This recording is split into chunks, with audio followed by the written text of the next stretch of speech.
சிறப்பு வகுப்புக்கு வந்த +1 மாணவன் மயங்கி விழுந்து உயிரிழந்த சம்பவம் விழுப்புரத்தில் அரங்கேறியுள்ளது.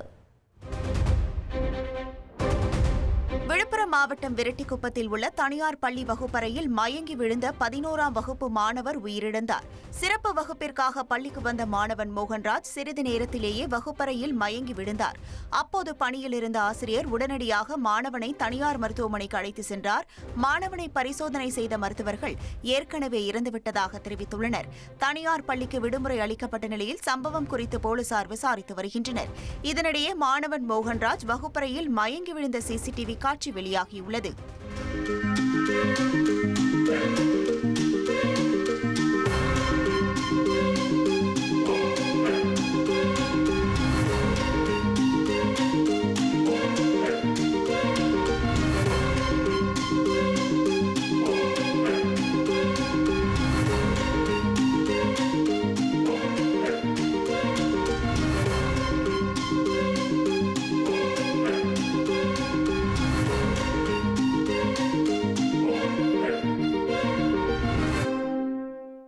மிகவும் நன்றாக படிக்கும் மாணவன் மோகன்ராஜின் மரணம் மிகவும் அதிர்ச்சி அளிக்கிறது என தெரிவித்த பள்ளி தாளாளர், பள்ளி வரலாற்றில் இதுபோன்ற அசம்பாவிதம் நடந்தது வருத்தத்தை ஏற்படுத்துவதாக கூறினார். உடனே கிளம்பி இஎஸ்க்கு அர்ஜென்ட்டுக்காக போனேன்.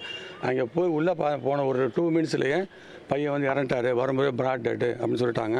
எங்களுக்கே பெரிய வருத்தமாக இருக்குது. அந்த பையன் நல்லா படிக்கிற பையன், ஏன் இப்படி ஆச்சு? அவனுக்கு ஹெல்த் இஷ்யூவா?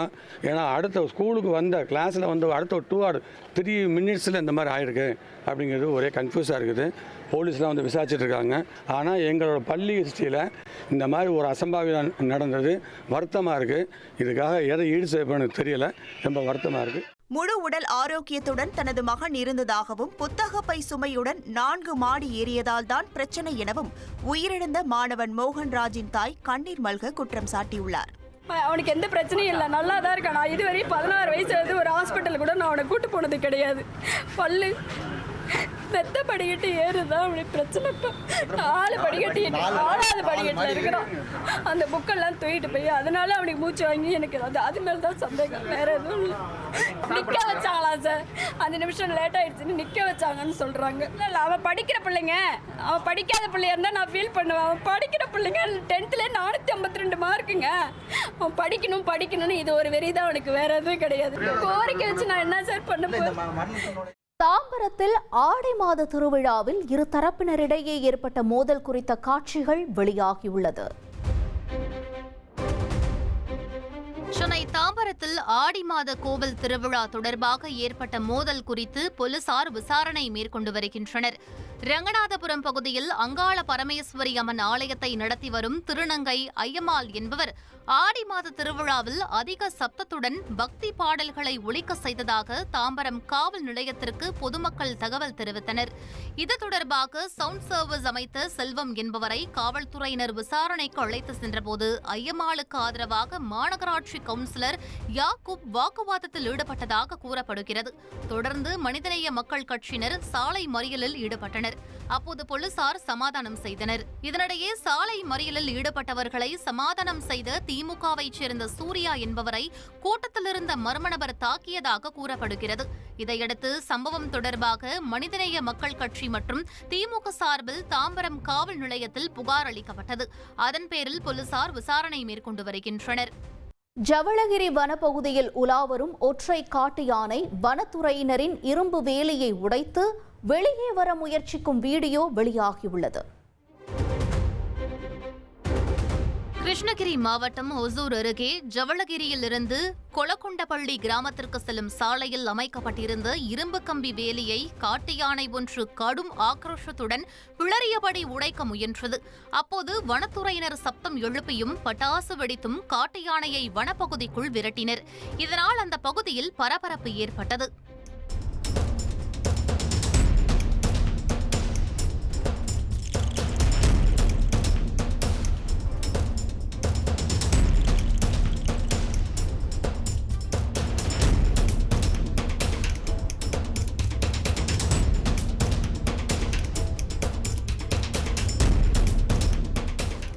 படுக்கை அறைக்கு வந்த பாம்பை பெண் வரவேற்ற சம்பவம் கடலூரில் அரங்கேறியுள்ளது.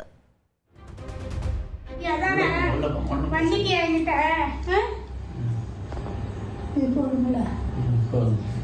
நீ வந்து பெட்டு மேல இருக்கு பாரு மது. முருகா வந்துட்டியா முருகா? வந்துட்டியா? சக்தி உள்ள முருகனே. ஆனா ஏன் அசையாம இருக்கு? கடலூரில் படுக்கை அறைக்கே வந்துட்டியா என பாம்பை பார்த்து பேசிய பெண்மணியின் வீடியோ காட்சிகள் வெளியாகியுள்ளது. ஆல்பேட்டை பகுதியைச் சேர்ந்த கடல் நாகராஜன் வழக்கம் போல இரவு படுக்கை அறைக்கு சென்று தூங்க முற்பட்ட போது தலையணைக்கு கீழே ஏதோ நெளிவது போல் தெரிந்திருக்கிறது. உடனடியாக அதனை பார்த்த கடல் நாகராஜனின் மனைவி பாம்பு என்றதும் அலறி அடித்து ஓட்டம் பிடித்தார். பின்னர் அந்த பாம்பிடம், நான் உனக்கு பூஜை செய்ய வேண்டும், அவ்வளவுதானே, படுக்கை அறைக்கே வந்துவிட்டாயா முருகா என அவருடன் பேசிக் கொண்டிருந்தார். உடனடியாக கடல் நாகராஜன் கொடுத்த தகவலின் பேரில் வந்த வன ஆர்வலர் செல்லா பாம்பினை பிடித்து காப்பு காட்டில் விட்டார். இந்த காட்சிகள் சமூக வலைதளத்தில் பரவி வருகிறது. இளம் பெண்ணை நிர்வாணமாக படம் பிடித்து கொள்ளையடித்த ஹைஃபை திருடனை காவல்துறையினர் விமான நிலையத்தில் வைத்து அதிரடியாக கைது செய்துள்ளனர்.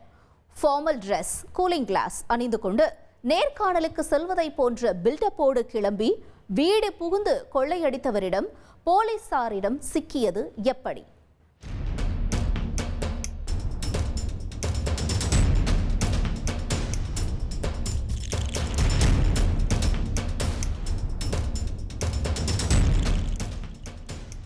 பகலில் வீடு புகுந்து இளம் பெண்ணை நிர்வாணமாக படம் பிடித்து 11 பவுன் நகையை கொள்ளையடித்து சென்ற டிப்டாப் கொள்ளையன் இவர்தான். ஸ்க்ரூ டிரைவரால் குத்தி விடுவேன் என மிரட்டி இளம் பெண்ணின் கைகளை கட்டி போட்டு ஆடைகளை அவிழ்த்து பாலியல் சீண்டலில் ஈடுபட்டு கொள்ளையடித்த நபருக்குதான் தற்போது காவல்துறையினர் மாவுக்கட்டு ட்ரீட்மெண்ட் கொடுத்து விசாரணைக்கு அழைத்து வந்துள்ளனர். கொள்ளையடித்துவிட்டு பிளைட்டிலும் ரயிலிலும் மாறி மாறி பயணித்து வந்தவர் போலீசிடம் வசமாக சிக்கியது எப்படி என்பதை தெரிந்து கொள்ள விசாரணையில் களம் இறங்கினோம். சென்னை பூந்தமல்லி அருகே உள்ள நசரத்பேட்டை பகுதியைச் சேர்ந்த 25 வயதான இளம்பெண் கடந்த சனிக்கிழமை காவல் நிலையத்தில் பரபரப்பான புகார் ஒன்றை அளித்திருந்தார். அதில் பட்டப்பகலில் தன்னுடைய வீட்டிற்குள் அத்துமீறி நுழைந்த வாலிபர் ஸ்க்ரூ டிரைவரை காட்டி மிரட்டியதாகவும் தன்னுடைய கைகளை கட்டி போட்டு அணிந்திருந்த ஆடைகளை அவிழ்த்து நிர்வாணமாக தன்னை படம் பிடித்து பாலியல் வன்புணர்வு செய்ததாக தெரிவித்துள்ளார். அக்கம் பக்கத்தில் வசிப்பவர்களிடம் உதவி கேட்டு கத்தி கூச்சலிட்டால் ஸ்க்ரூ டிரைவரால் குத்தி கொலை செய்து விடுவேன் என்று மிரட்டிய அந்த மர்ம ஆசாமி தன்னுடைய வீட்டிலிருந்த 11 பவுன் நகையை கொள்ளையடித்து சென்றதாக பாதிக்கப்பட்ட பெண் அவருடைய புகாரில் தெரிவித்திருந்தார். அதோடு ஒருவேளை நடந்த சம்பவம் தொடர்பாக போலீசிடம் புகார் அளித்தால் நிர்வாண வீடியோவை இணையதளத்தில் வெளியிட்டு விடுவேன் என்று மிரட்டியும் பகீர் கிளப்பியுள்ளார்.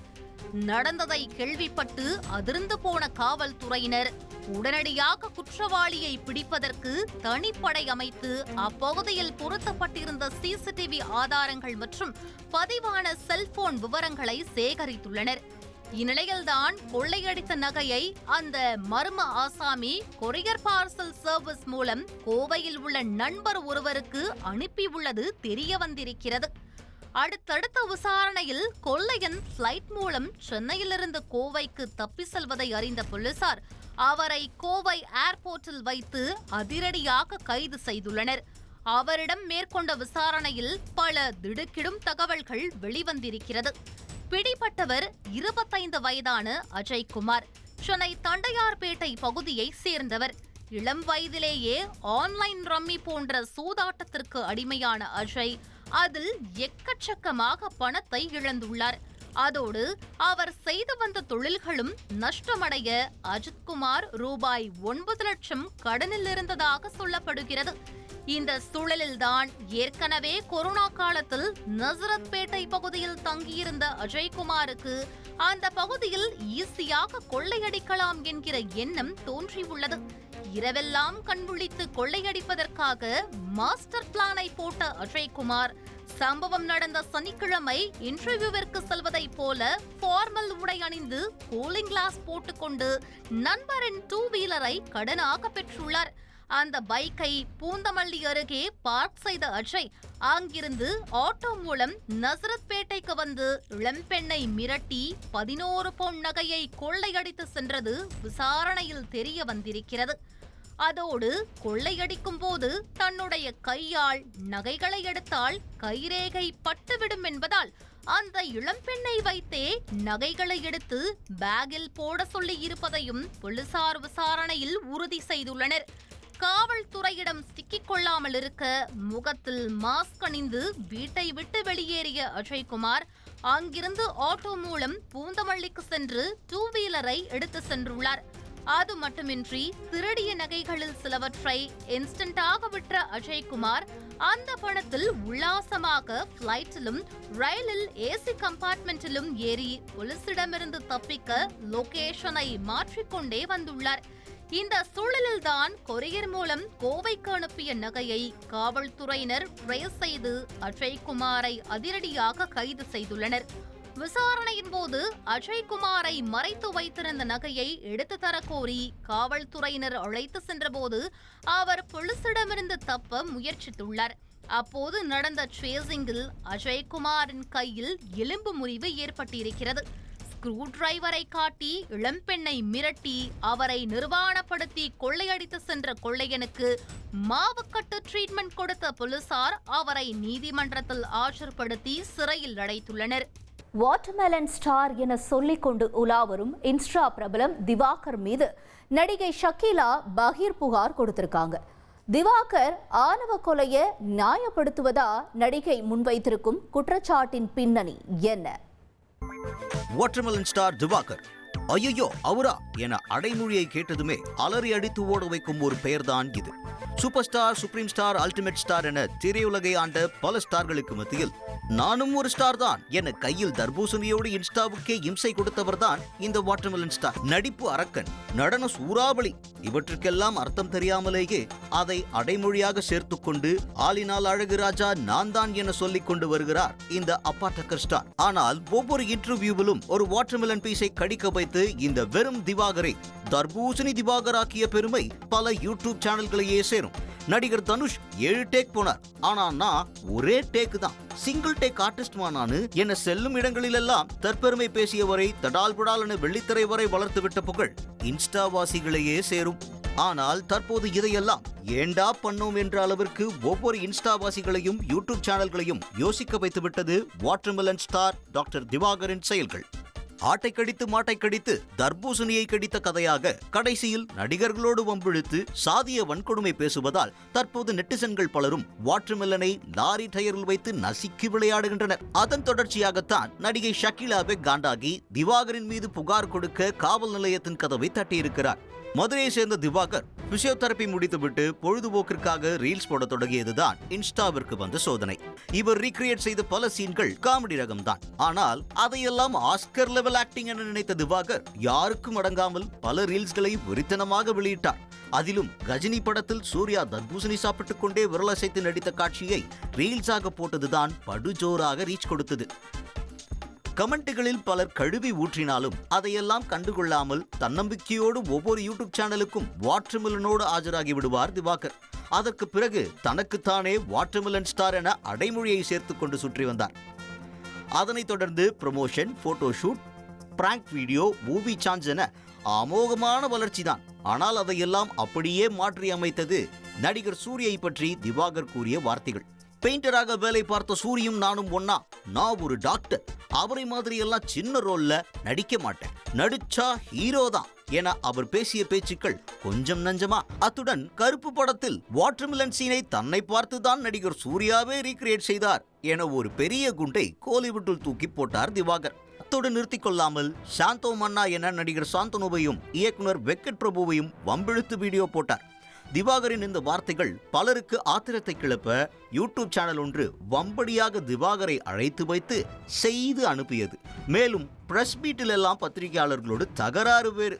இப்படி தன்னை வளர்த்துவிட்ட மீடியாக்கள், உறுதுணையாக இருந்த பத்திரிகையாளர்கள், வாய்ப்பு கொடுத்த இயக்குநர்கள், முன்னணி நடிகர்கள் என ஒருவரையும் விடாமல் வாயை கொடுத்து வில்லங்கத்தை விலைக்கு வாங்கினார் திவாகர். இதனால் அவரின் இன்ஸ்டாவில் ஃபாலோவர்ஸும் கடகடமென குறைய தொடங்கின. இந்த சூழலில்தான் சமீபத்தில் நெல்லையில் நடந்த கவின் கொலை தொடர்பாக கொலையாளிகளுக்கு ஆதரவாக பேசிய திவாகரின் வீடியோ பலருக்கு அதிர்ச்சியை ஏற்படுத்தியது. மேலும் டிக்டாக் பிரபலம் ஜிபி முத்துவையும் சாதி பெயரால் இழிவாக பேசியிருந்தார். இப்படி பல சர்ச்சைகள் தொடர்ந்து வெடித்ததால் கொதித்து போன நடிகை ஷகிலா சென்னை காவல் ஆணையர் அலுவலகத்தில் திவாகர் மீது நடவடிக்கை எடுக்க வேண்டும் என புகார் மனு அளித்தார். அதில் சமீப காலமாக தான் சார்ந்த சமூகத்தை உயர்த்தியும் பிற சமூகத்தை தாழ்த்தியும் திவாகர் ஜாதி ரீதியாக பேசி வருவதாக குற்றம் சாட்டியிருந்தார் ஷகிலா. எதை பற்றினா இந்த வாட்டர்மெலன் ஸ்டார் அந்த டாக்டர் திவாகர்ன்றவர் பற்றி, அதாவது அவர் எவ்வளவோ பண்ணிகிட்டு இருக்காரு. எனக்கு அதெல்லாம் இல்லைங்க. அவர் அவரை தானாக புகழெல்லாம் சொல்லிக்கிறார். எனக்கு அதெல்லாம் பிரச்சனை இல்லை. நடுவில் இந்த ஜாதி பிரச்சனையை அவர் ரொம்ப பேசுகிறாரு. அது எனக்கு சுத்தமாக பிடிக்கலை. அண்ட் அது நல்லதில்லை. அந்த ஒரு இப்போ நடந்த ஒரு மர்டரில் கூட அவங்க எங்கள் ஜாதிக்காரங்கன்றதில் அதெல்லாம் தப்பு. உங்கள் ஜாதிக்காரங்களாக தான் கொலை பண்ணலான்னு நீங்களே தூண்டி விட்றீங்களான்ற மாதிரிலாம் எனக்கு தோணுது. நான் மட்டும் இல்லை, நிறைய யூடியூபர்ஸ் இதை பற்றி பேசணும்னு நினச்சிட்டு இருந்தாங்க. நெல்லை ஐடி ஊழியர் கவின் கொலை வழக்கில் ஆணவ கொலையை நியாயப்படுத்தி பேசியதாகவும், கொலை செய்வதை அவர் தூண்டுகிறார் எனவும், இதனால் உரிய நடவடிக்கை எடுக்க வேண்டும் எனவும் குறிப்பிட்டிருந்தார். எனக்கு கண்டிப்பாக கவின் கொலை வழக்கு ரொம்ப கஷ்டமாக இருந்ததுங்க. ஏன்னா இப்போ அவங்க ஜாதி அவர் என்ன பேசியிருக்காரு, அவங்கவுங்க ஜாதியில் லவ் பண்ணியிருந்தா இந்த பிரச்சனையே இல்லைன்னு. லவ்வெல்லாம் ஜாதியை பார்த்து வர்றதா? ஸோ அவரெல்லாம் போய் இந்த கேள்வியை அவரெல்லாம் கேட்டிருக்கக்கூடாது. அவரெல்லாம் இந்த மாதிரி ஒரு கேள்வியை கேட்டிருக்கக்கூடாதுன்னு நான் நினைக்கிறேன். தராதரம் இல்லாதவர்களை வளர்த்து விட்டால் இப்படித்தான் நடக்கும் எனவும், அவரின் செயல்பாடுகள் எனக்கு பிடிக்காததால் புகார் அளிக்க வந்துள்ளேன் எனவும் கூறியிருக்கிறார் ஷகிலா. இந்த இன்ஸ்டா இதெல்லாம் வர்ற தராதரம் இல்லாத ஆளுங்களை நம்மளே லைக் பண்ணி வளர்த்தி விட்டுறோம், இன்க்ளூடிங் மீ. நான் மீடியா வளர்த்து விட்டுறாங்க, மக்கள் வளர்த்து விட்டுறாங்க. நான் யார் அப்போ? நானும் சேர்ந்து தான். ஸோ அதுக்கப்புறமா இவங்க வளர்ந்துட்டு இவங்க என்ன வேணால் பேசலான்னு இவங்க நினச்சிக்கிறாங்க. அது அப்படி இல்லை. இதுக்கு ஒரு ஃபுல் ஸ்டாப் வைக்கணும்னா நான் இல்லைங்க, யாராக இருந்தாலும் ஒருத்தவங்க இந்த மாதிரி ஒரு கம்ப்ளைண்ட் லான்ச் பண்ணணும். ஸோ இப்படி பண்ணால் தான் அட்லீஸ்ட் கொஞ்சம் இனிமேல் ஃபர்தராக ஃப்யூச்சரில் பேசுறதுக்கு அவங்க கொஞ்சம் பயம் இருக்கும் அப்படின்னு நான் நினைக்கிறேன். இந்த புகாரின் பேரில் நடிப்பு அரக்கன், நடன சூறாவளி, வாட்டர்மெலன் ஸ்டார், டாக்டர் என சொல்லிக்கொண்டு சுற்றி வரும் திவாகர் மீது போலீசார் நடவடிக்கை எடுப்பார்களா என்பதை பொறுத்திருந்துதான் பார்க்க வேண்டும்.